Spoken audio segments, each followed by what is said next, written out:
A very good afternoon, ladies and gentlemen of the press. We are pleased to welcome you to this center and begin by giving apologies of two of our co-principals, three actually. Yes, the Right Honorable Raila Molo Odinga, Sister Mother Karua, and Wycliffe Ombetsa Oparanya, as well as Jakoya. In fact, we understand Jakoya's home was raided, but he's out there in Western Kenya. So we will have a statement read by Governor Mwangi wa Iria, and if there be any questions, we'll take them. I'll be very pleased to take them. But thank you for coming. Thank you.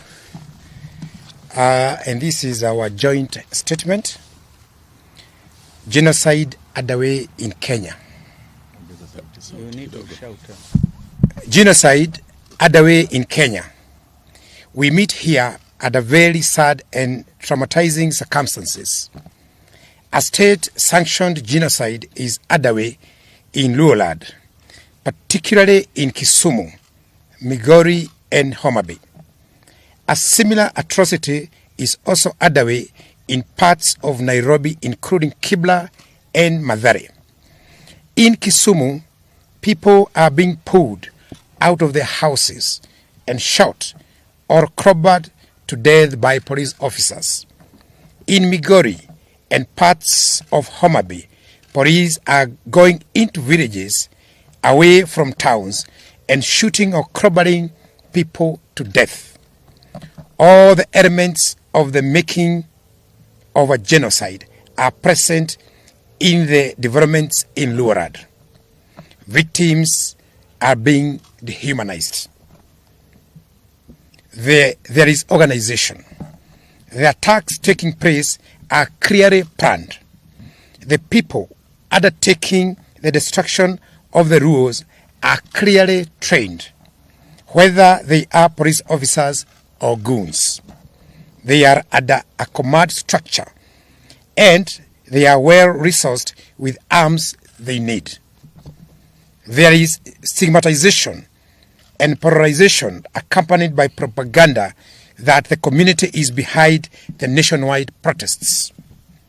There is preparation, with perpetrators knowing when to attack, which area, and they are using what appears to be the adopted slogan of dealing with Luo once and for all. Very similar to Hitler's so-called final solution. The attackers are working hard to create fear in the community by parading armies, equipment, and weapons. Victims are identified because of their ethnicity. They are segregated into ghettos. They are being starved and their property destroyed or scattered away. Murders are taking place in ways that are deliberate and systematic campaign of violence. This crackdown has been concentrated in slums and other low-income areas of the county where the so-called hustlers, in whose name the interests the Kenya Kwanza regime claims to govern.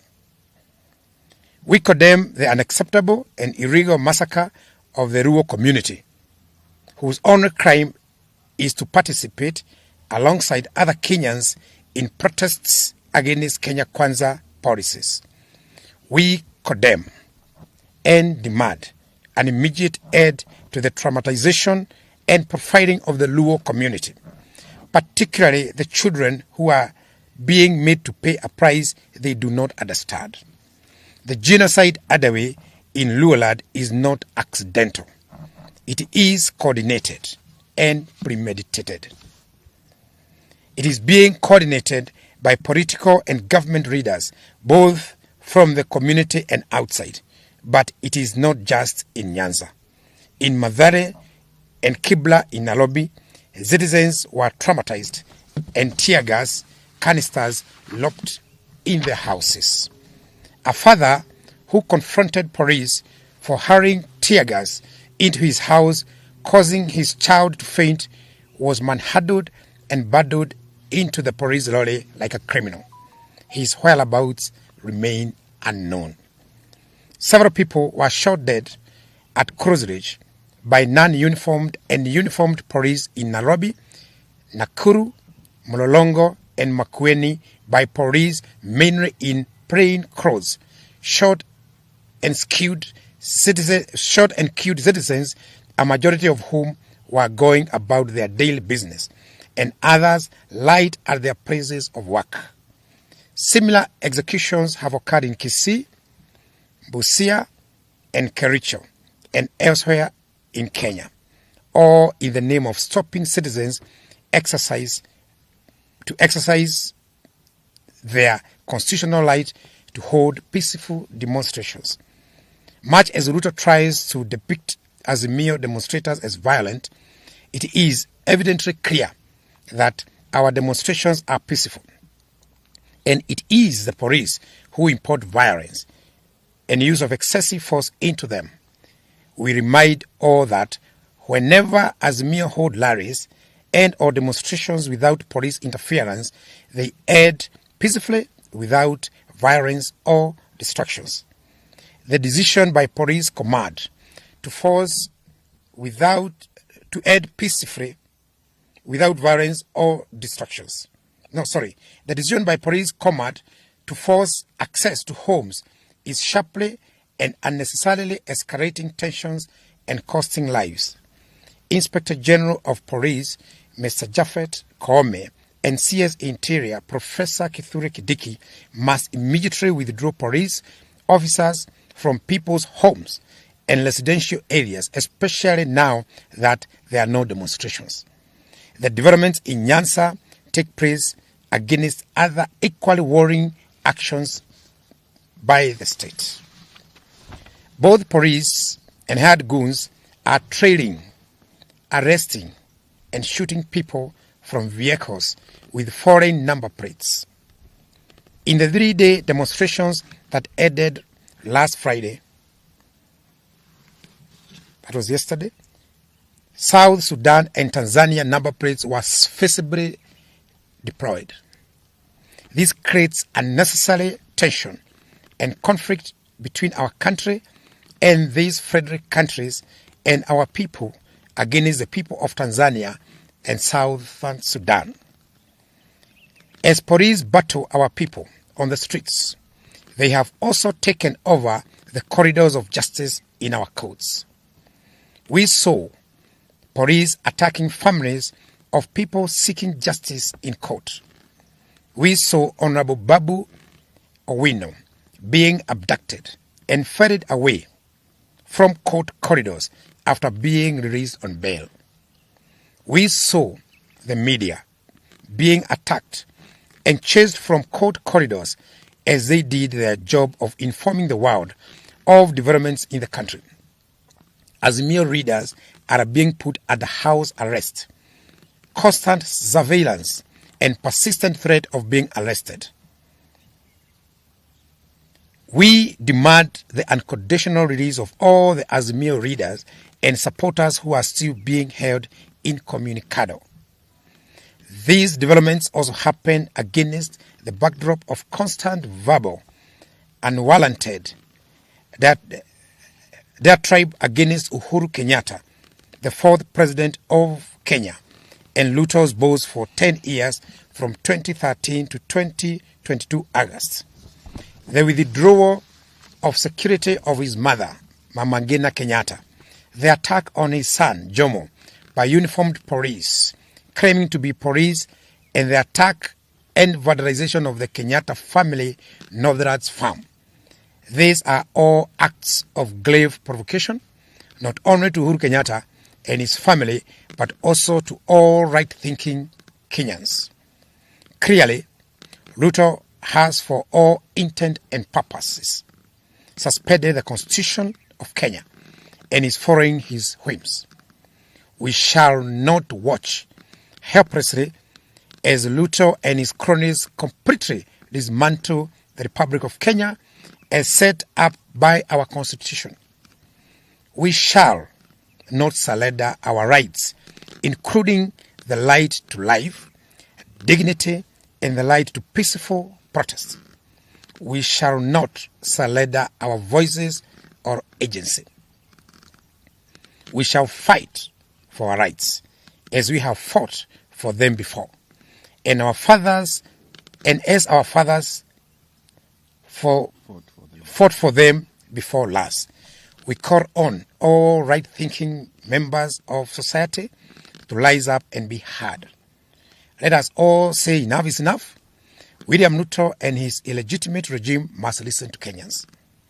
All these actions by police undermine the rule of law and the Constitution.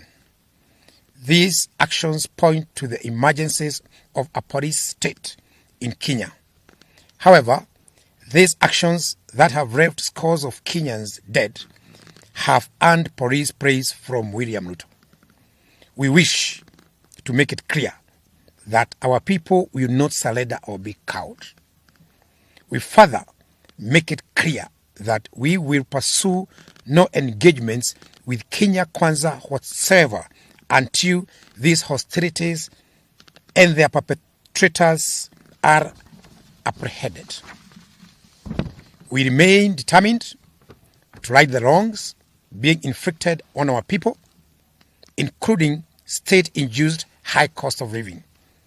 Our peaceful countrywide demonstrations will continue next Wednesday.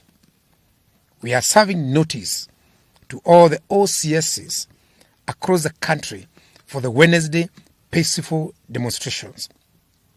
In the meantime, the signature collection, which now starts at 8 million, continues. Thank you very much. Well done. Sanderson. That's good.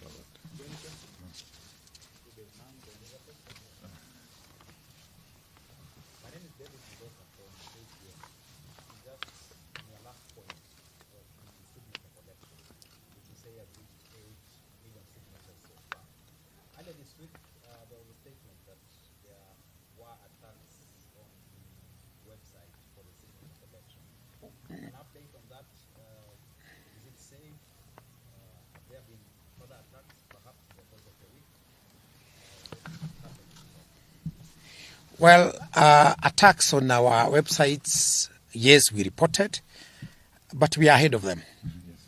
We are well mitigated because we are the legitimate government, so to speak.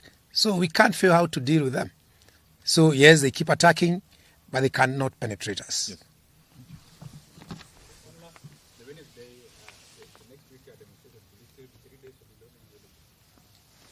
The demonstrations will be on Wednesday. We have said it will be one day on Wednesday, from 6 o'clock to 6 o'clock.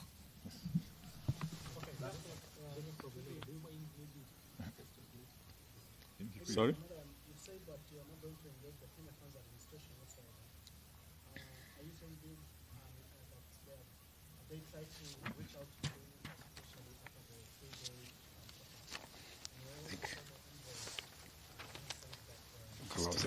Steve can do that.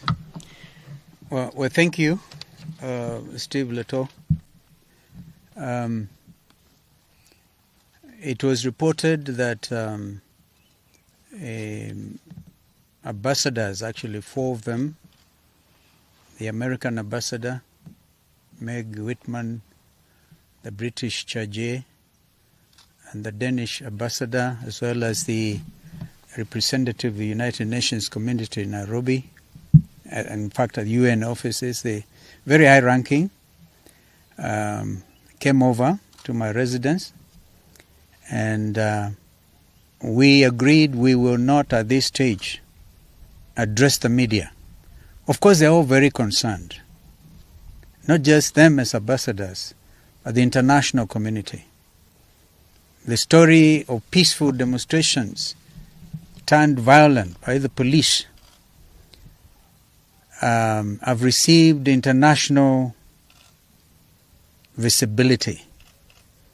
On CNN, I personally watched some of these presentations on BBC, on Al Jazeera.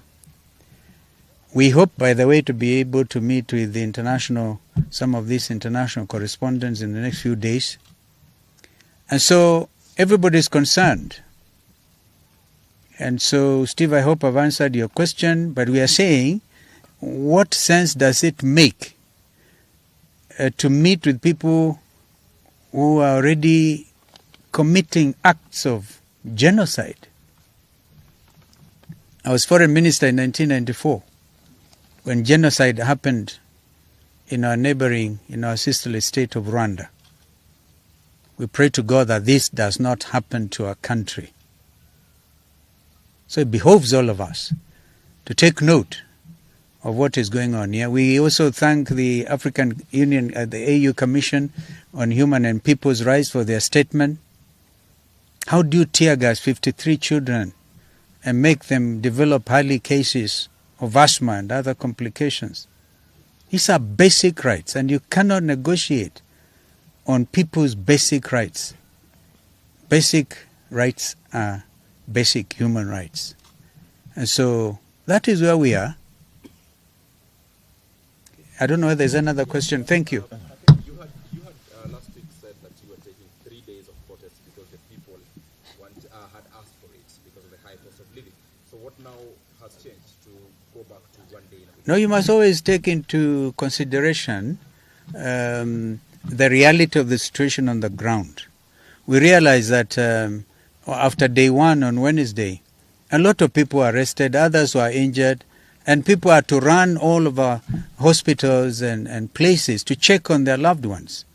So we therefore have reached the conclusion, peaceful, and we stress, by the way, peaceful and armed demonstrations. We call on our people to remain vigilant on that core. However much you feel provoked, don't harm any policeman. Leave it to them to harm you. The world is watching. Thank you. Thank you. Yes, yes. Yes, Inoro. Yes. Inoro can do.